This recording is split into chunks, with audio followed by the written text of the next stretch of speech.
Palm Beach marked phase one of reopening today, with many restaurants and retail getting back to business. And that's putting more pressure on Broward County to do the same, even though the governor hasn't given the green light yet. Local 10's Christian De La Rosa is live in Fort Lauderdale with how officials are trying to push forward safely. Christian.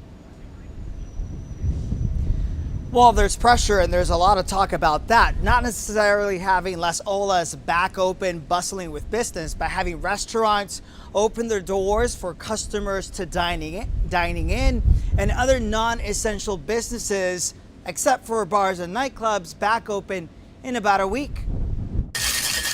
As businesses just north of Broward in Palm Beach County start to reopen.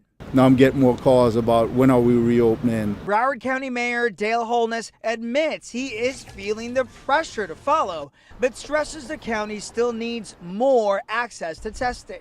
Widespread testing, the antibody testing would be very helpful, and we're working towards getting that done. So there's quite a bit of dialogue going on. Fort Lauderdale Mayor Dean Trentales is one of many city mayors pushing for a gradual reopening on par with Miami-Dade in about a week. At some point, we have to establish a balance between protecting ourselves against the virus and economic viability. Trentales says businesses like restaurants, salons, and gyms will have to follow PPE and social distancing guidelines. Somewhere between 25 and 50% occupancy. We're trying to do our best.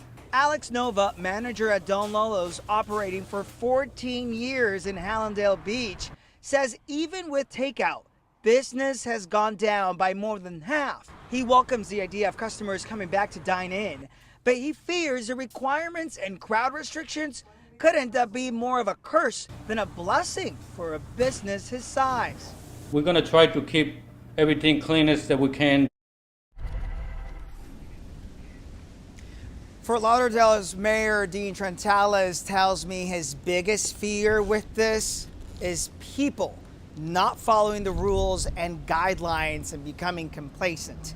We are expecting to learn more concrete details and more information to be disclosed on this reopening phase at a commission meeting slated for tomorrow morning. Until then, we're live in Fort Lauderdale. I'm Christian De La Rosa, Local 10 News.